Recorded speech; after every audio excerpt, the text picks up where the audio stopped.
And some, again, in the southwest, uh, will go to Austria, will ultimately, in 1867, become to all of the Hungarian Empire. Okay. The Haskalah was affected not only by the inner urge to self-understanding and enlightenment, but also by the external political situation. So they're not writing in a vacuum, they are cognizant of what's going on around them. As long as the czarist reaction reigned supreme, the Muslim were on the defensive.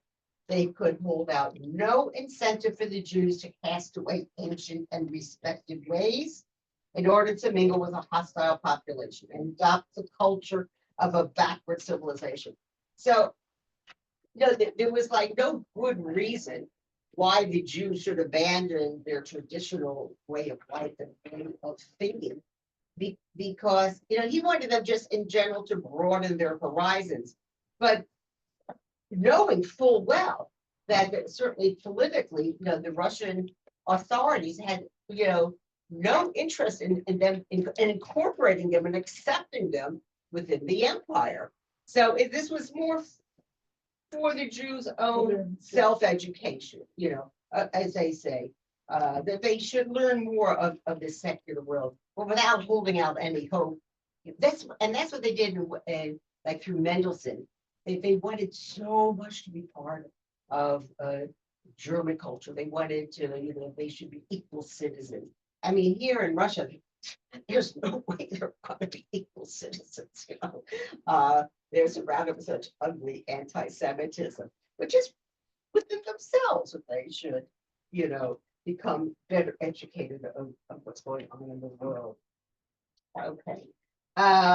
It was there for only in the first part of Alexander II's reign, and remember we learned the first 8 years of his reign, it did appear as if there is some opening, within the government to be more accepting of the Jews within its midst. But then what happened was there was a revolution in parts of Poland. They tried to overthrow the Tsarist regime. And after that, whoa, they came down, which obviously defeated.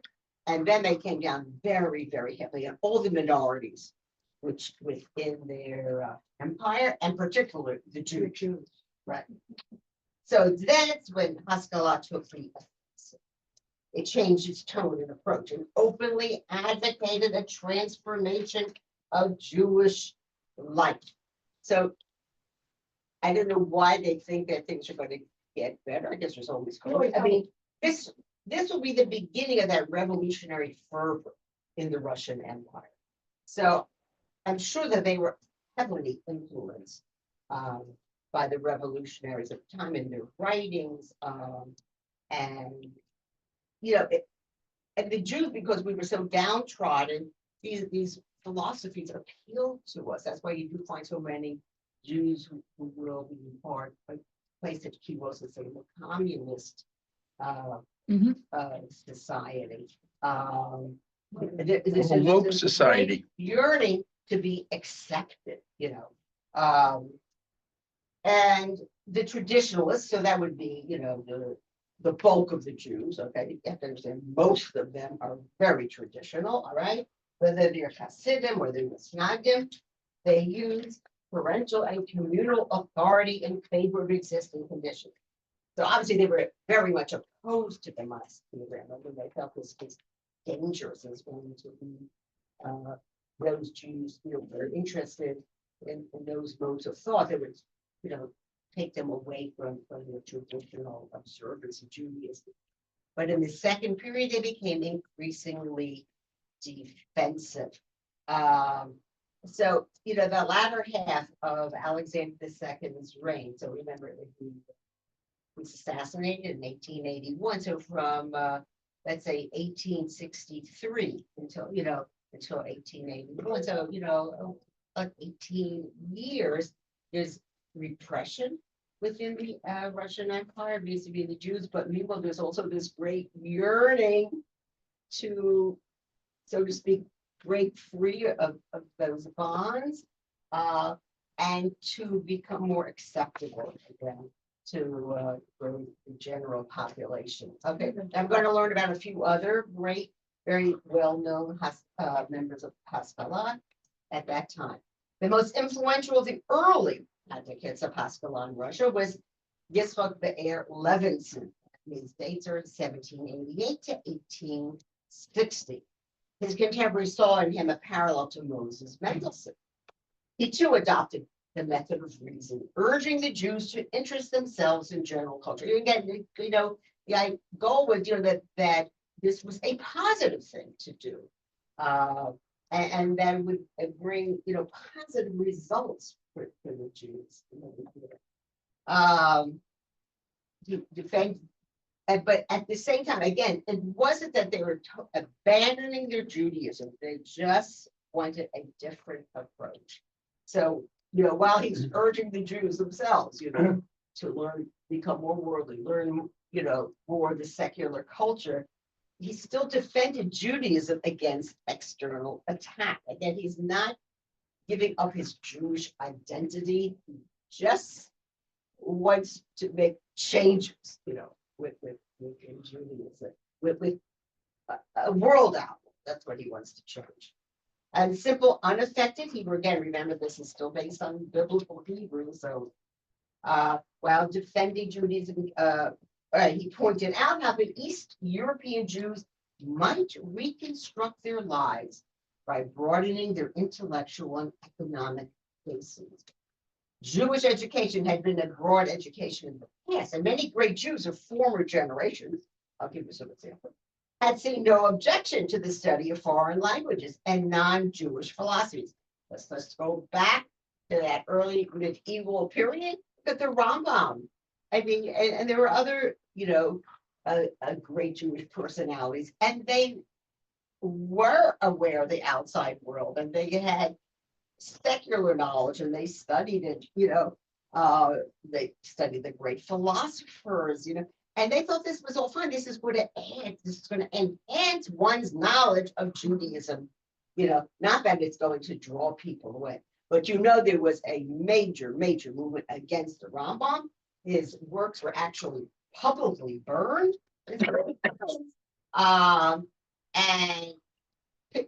And I guess people were afraid of learning, some I was a school librarian for many, many years. And I had certain children who would come to me that their parents would only allow them to borrow the Jewish books, and it had to be a certain type of Jewish books. Like they didn't like those things published by Carbon Company, because that's a more secular, more important, open, but whatever.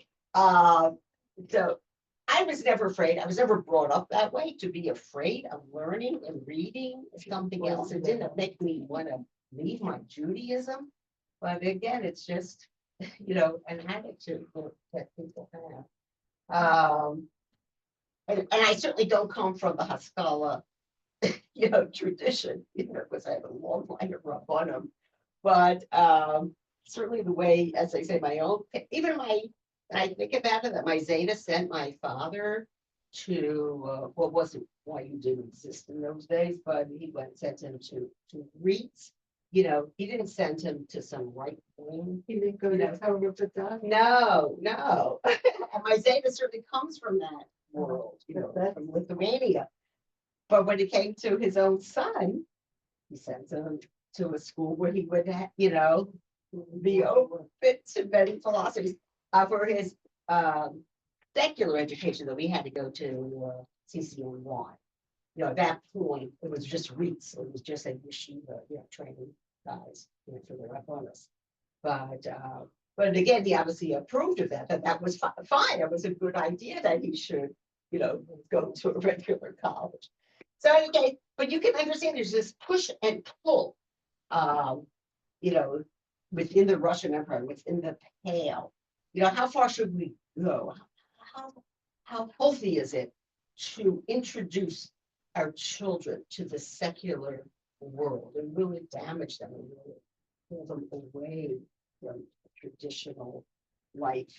So these masculine are standing, like their feet in two different world trying to influence these very religious Jews, and it will start impacting, right, the yeshiva world. You can imagine many of the great Rabbanim of this period have vociferously opposed to Haskalah and to what it's trying to do. And perhaps you've heard stories like this, how these would be Bacharim, would be sitting and learning in the yeshiva, and they have a Gemara open, but inside the Gemara, they have like a pamphlet, from dealing with the Haskalah. You can't stop a mind from working, for what, and if you pose it, you're going to lose people sometimes, it's hard. And eventually they do change, but it's going to take time. It's going to take years. All right. What was up to the attack on Jewish education? Well, I talked about the past, this would be somebody like the Rambam, that they saw no problem. I mean, he certainly used Arabic. He obviously studied the Greeks and the original language. So Greek. He was a brilliant man.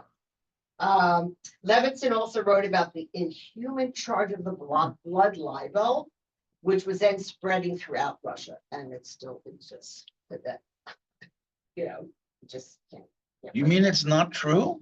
I mean, it's amazing. It started, remember, we talked about medieval time period, started in the 1100s in England. In England? Yes, that the story of the blood libel, that Jews would kill a Christian child and use their blood in their nonsense. I remember when I first learned about this, like, what? And you're like, what people they thought this was true. Yeah, unfortunately. Many Jews have lost their lives over the years because of this terrible blood libel. Okay, now we're going to start perhaps talking about some people you might have heard of before. By the second quarter of the 19th century, the Hebrew language had developed sufficiently to produce a crop of poets and novelists. And I do remember learning these in high school. I suppose I did some in college. I went to Stern, but for some reason I remember more what I learned in high school. To tell you the truth, they showed that not only was Hebrew a living language, all right, because it's now going to become a little bit more modern, but that the Jewish people was a living, thriving group. We're not some of this anachronism, that's still living like in the dark ages, but we are a modern people. We can adapt. First among these were the Levinsons. One was Avraham Dov Levinson, 1794-1878, was the father, and his son, Micha, or Mike, or whatever, Yosef, who lived from 1828 to 1852. The latter proved to be a better poet. Well, obviously, over time, their language skills improved. Yehuda Leib Gordon, any of you ever heard of him? Yehuda Leib Gordon, I remember studying him, 1830, 1892. And this first period also belonged to this group. And so too did the novelist, I've heard of him, Avraham Mapu, I don't know if any of you have, okay, from 1808 to 1867. These writers use biblical incidents and characters, thereby expressing their longing for the idyllic life of ancient Judea. So they're going to write stories about what it was like in Israel. We had our independent kingdom and, how beautiful life was.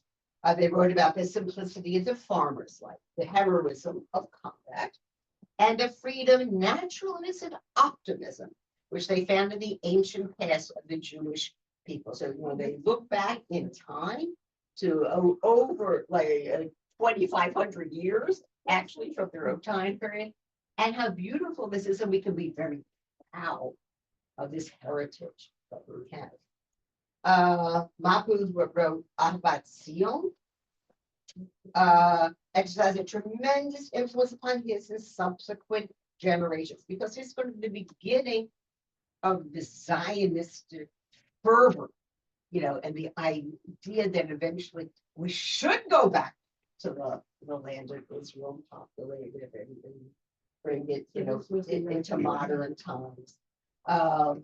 Many yeshiva student was attracted by these works, all right? It Yep. gave them hope, that there was a beautiful future, ahead of us, not just the dark conditions we're living in, this Russian empire. And they were read clandestinely. They were, I told you, read that they would open a book of war, but inside they would have this pamphlet, of the Haskalah. And eventually they became sympathetic to the social and cultural reforms for which the Haskalah stood. You can't keep people down. You can't squelch them. You can't forbid them from exercising their minds, and actually, if you're going to try to do that, people will revolt against that. They will be more antagonistic. It's not healthy to do that. The spirit of optimism, which took hold of Russian Jewry as a result of Alexander II's reforms, and then only a period of 8 years, became evident in the changed temper of these very authors. I mean, they were excited, new beginnings, new openings up, for their intellectual life. From romantic portrayers of the ancient past, they now turn into sharp, merciless critics of their own age and its leaders. So I remember reading these stories, and I was in a religious girls' high school. I don't remember thinking that they were anti-religious, but I guess a certain undercurrent, was there in their writings. Gordon came forward with a number of long stories in verse in which he blamed devotion to Jewish law and dry, lifeless Talmudism for personal unhappiness and the social ills to be found among the Jews of that day. I mean, I guess through his writings, he was sort of mocking, the very traditional Jew, and his very narrow way of looking at life. Right? Mabu turned from treating themes of ancient times to an outright expose of his contemporaries. Yep. So they looked around them and they saw how these traditional Jews were living in very narrow, constricted ways. I'm talking about their mind, but their minds were very narrow, that they weren't open to expanding their mindset and learning about, other cultures, and that this could be a positive for them. They're not telling them to abandon their Jewish identity, all right? Which is unfortunately what happened with Western hospitals. But they just want them to become, as I say, for their time period, modern Jews. He tried to lay bare the prevalent hypocrisy and stupidity of the people about them. Here's another author. Now, this is his real name, but I'll tell you who he really is. Even Shalom Yaakov, sorry, too many Abramovich, that's 1835, 1917, so more into the 20th century, wrote a Hebrew novel directed against the presumed evils about him. And this is Mendele Mocher Sfarim, and I'm sure some of you have been exposed to his writings, all right? I mean, we studied it, I'm sure, when I was introduced to these authors, it was more because it's the first beginning of using Hebrew as a living language. And I guess there was a certain skepticism, in their writings, but I don't know. We weren't taught that. We weren't, that part wasn't emphasized. It was more the idea, look, you can use Hebrew, and again, it is a living language, right? All these poets and novelists had become too deeply conscious of the charges directed against their Jewish contemporaries, who were too anxious to live the ghetto spirit. The bulk of the Jews were fine and accepting of their very traditional life. They thought it was very beautiful, that it held them all together. I can understand why the Rabbanim were very much opposed to Haskalah. But eventually the bonds, will broaden, over time. Some well-meaning wealthy Jews and intellectuals went so far as to organize a society for the promotion of culture among the Jews. That's also, of course, when you look upon the study let's say of Tanakh, and so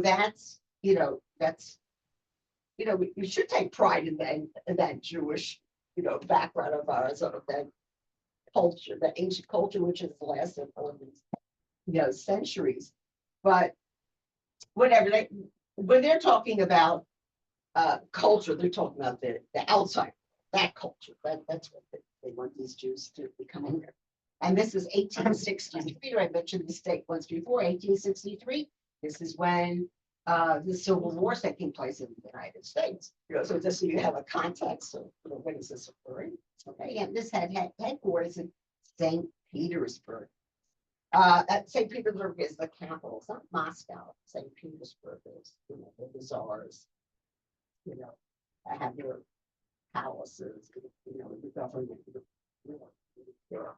Their object was to encourage Jews to pursue secular knowledge. Some Jews went even further, urging the complete abandonment of Yiddish and Hebrew, because Yiddish certainly, are not to them a very archaic, very narrow language, right? And the rapid acquisition of Russian. So they are gradually going to change. Again, we're going to try to influence the Jew through the Hebrew language, because all Jews, could read, let's say, the Siddur, they all had some knowledge of Hebrew. They all had studied Chumash, right? In the Cheder. Even those who had studied the Gemara, which is Aramaic. But there are many references there to the Mishnah. The Mishnah is in beautiful Hebrew. But through this, to influence them to, again, broaden their horizons, realize there is another world out there. But for some, this is the extreme. You can understand why so many of the Rabbanim were opposed to Haskalah, because some people really took this to heart, and they really started abandoning the Jewish practice,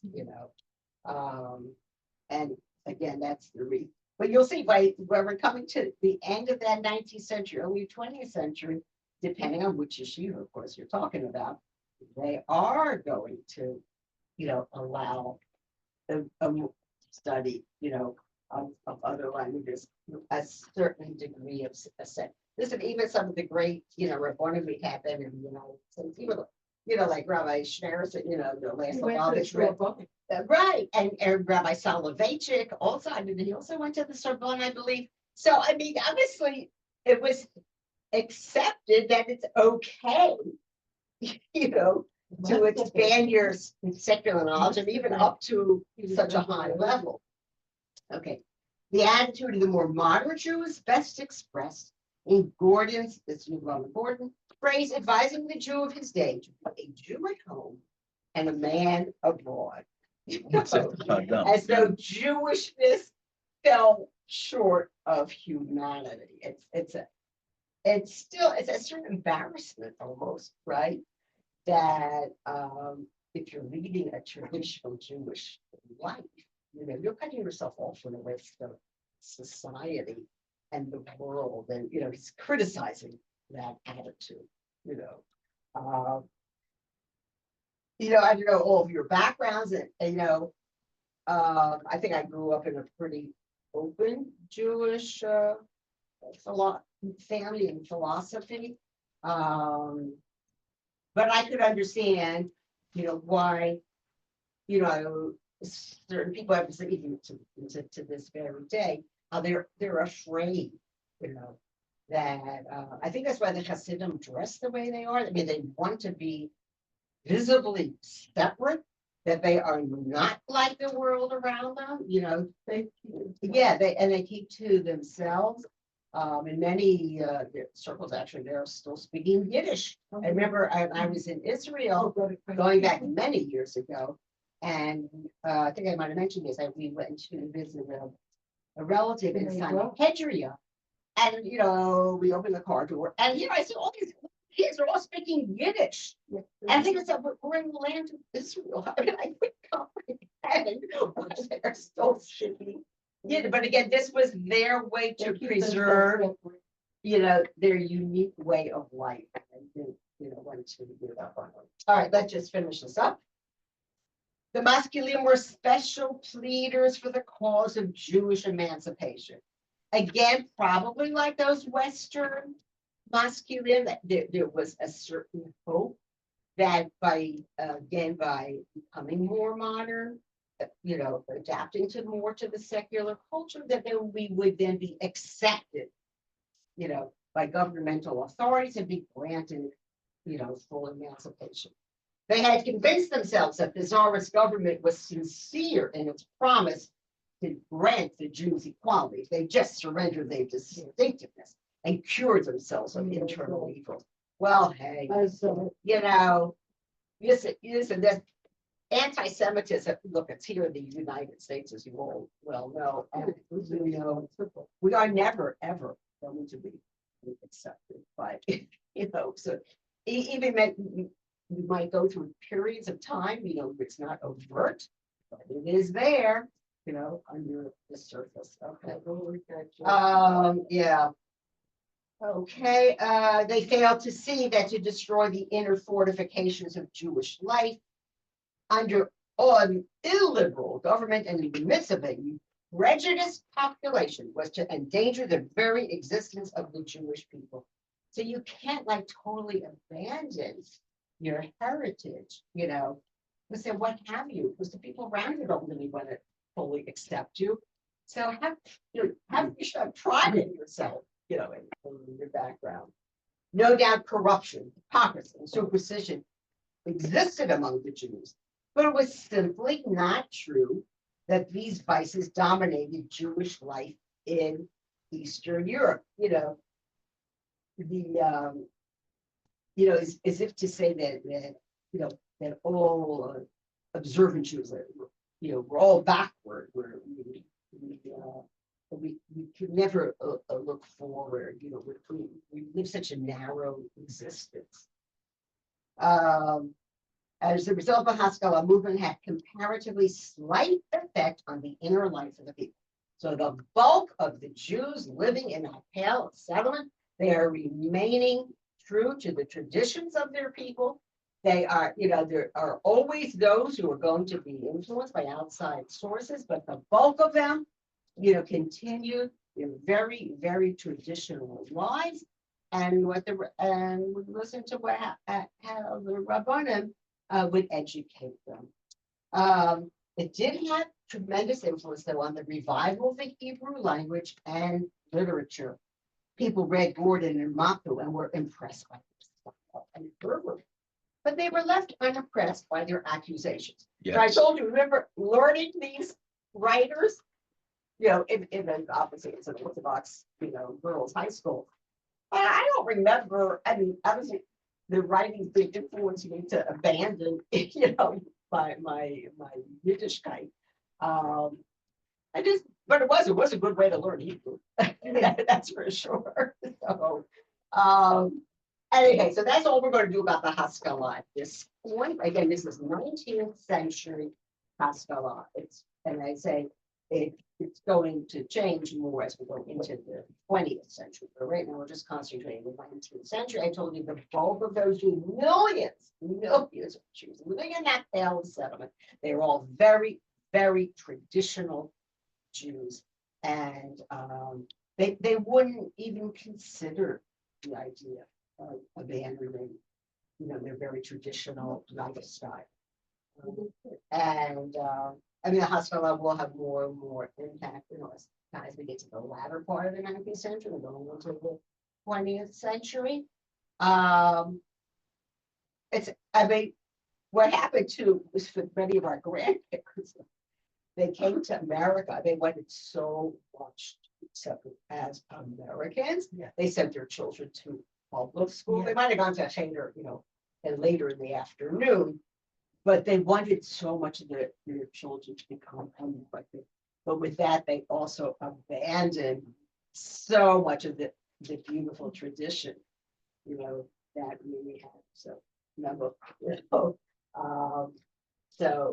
now, Orthodox Jewry in America, we're a very small percentage. Some of you, if you live just in Orthodox circles, but let me tell you, there are many, many more Jews out there who have no interest whatsoever in observing the halacha, really.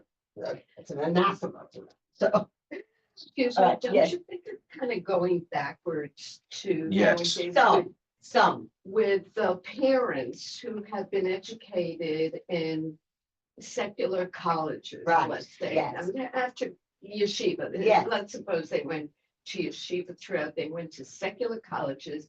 Now their kids growing up, they are just with the Jewish studies. Right, They don't but again, want we're to- talking about a very small percentage. Of Are you Americans. sure that it's a small percentage? Look at, for Right. example, even the secular statistics about Jews, that 10, 15 years ago was about 11% are Orthodox. Today, we're talking about 22. It's because we've lost so many to Yeah, but intermarriage. talk- Totally abandoned. At the universities today, with all the unbelievable anti-Semitism, Yeah.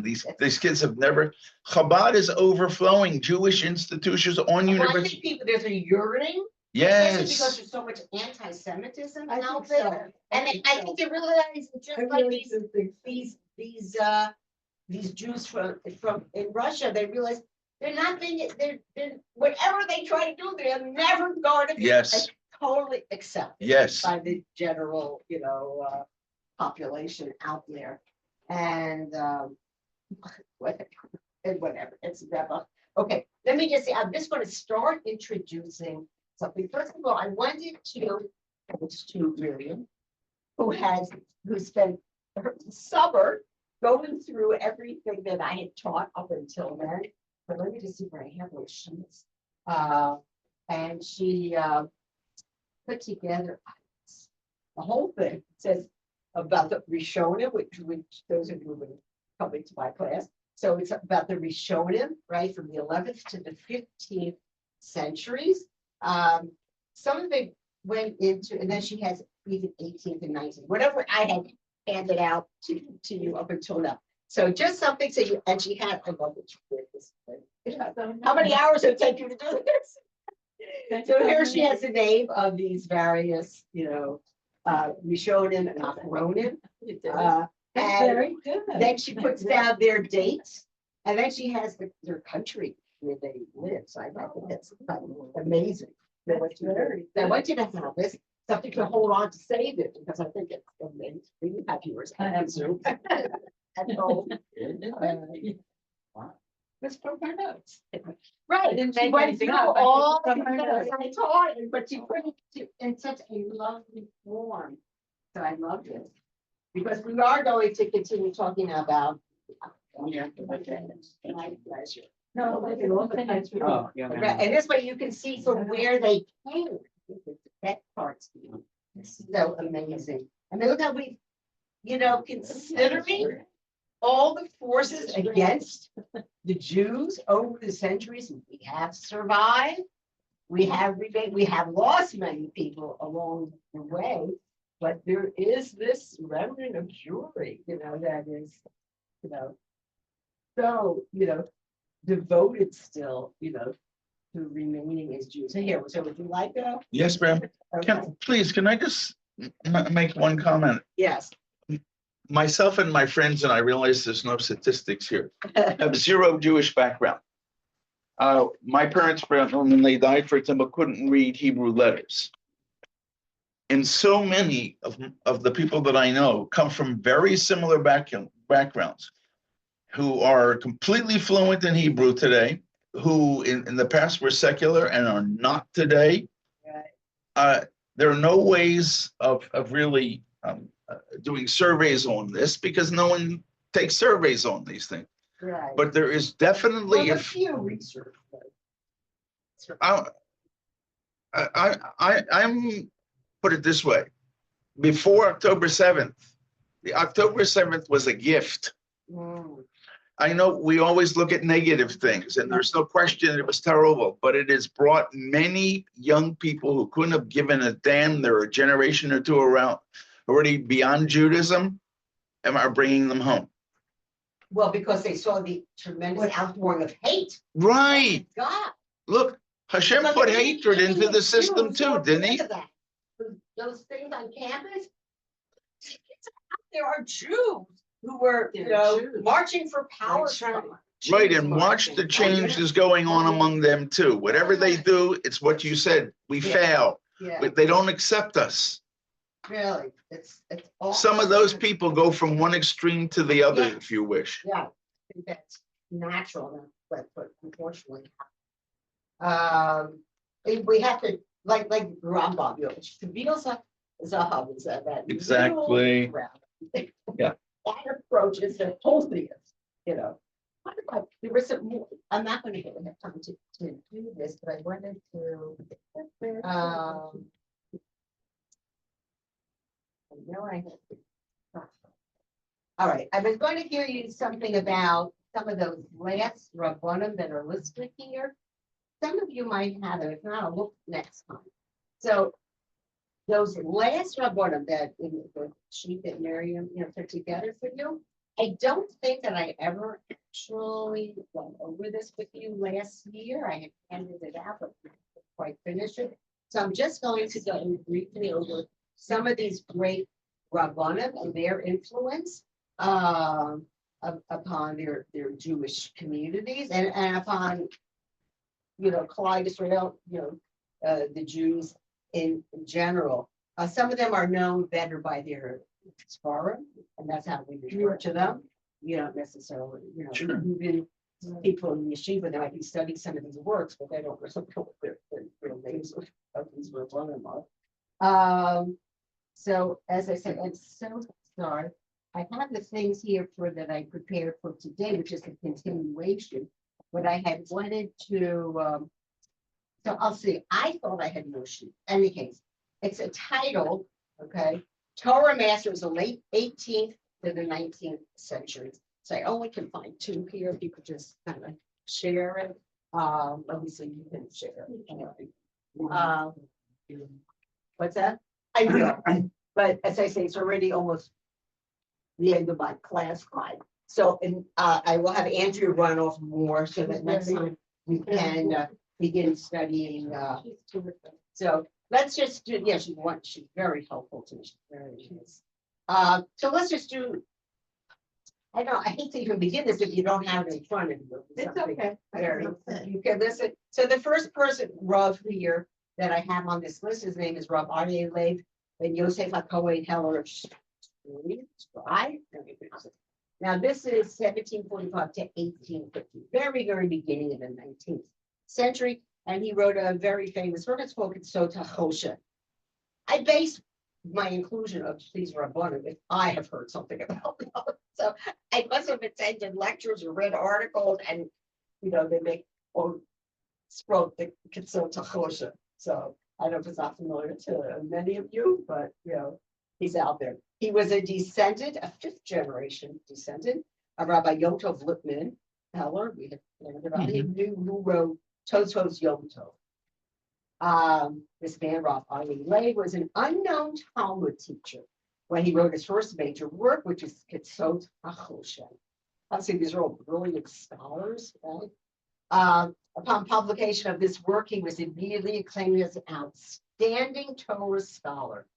Ketzot HaChoshen is an incisive commentary on the Shulchan Aruch. Remember, we had talked about this last year, that so many of the commentaries that come out, they're either commentaries on the Shulchan Aruch or commentaries on the commentary of the Shulchan Aruch, you know, or there are actual commentaries on things in the Mishnah or the Gemara itself. But they're all emphasizing halacha. That's what they're trying to understand halacha and how it applies to their time period. And that his work is the Ketzot HaChoshen, published in 1788. In response to some criticism of this work, he followed it with another one to try to elaborate on his thoughts.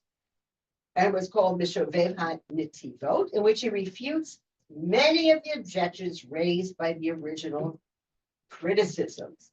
Okay, he also wrote another book called Avnei Miluim on the Shulchan Aruch Ibn Ezra, right? And another thing called Shev Shematzah, collection of intricate dissertations on fundamental principles of halacha determination. How do we determine? How does halacha expand over the centuries? In cases of doubtful halachic status or inconclusive evidence. All of Rav Aryeh's Lane's works are found great acclaim and popularity in the Yeshiva world. He was from, you can tell from his name, Ben Yosef Cohen, he was a Kohen. He had 4 children.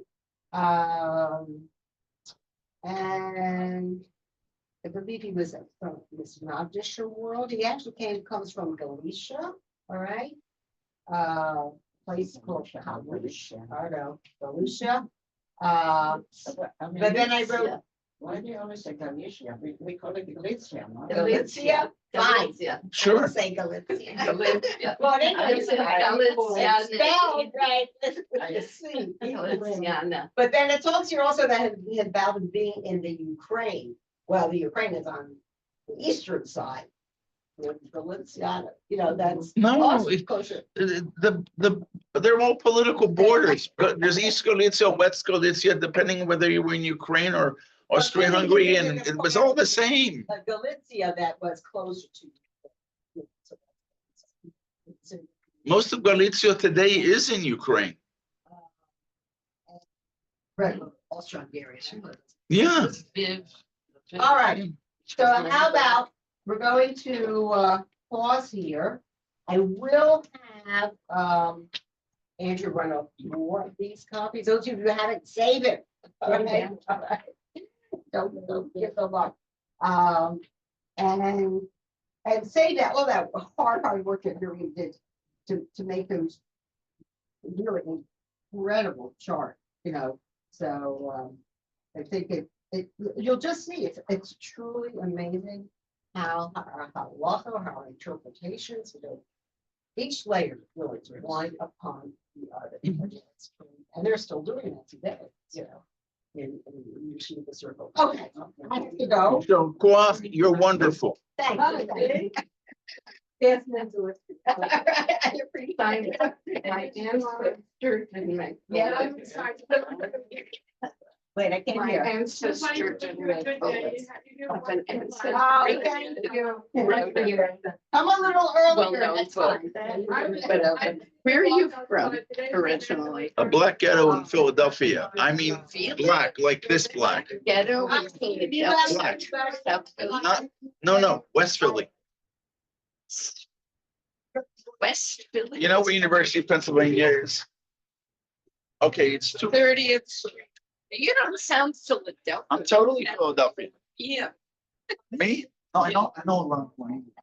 You lived in Philadelphia. Where did my brother was Philadelphia. I did not.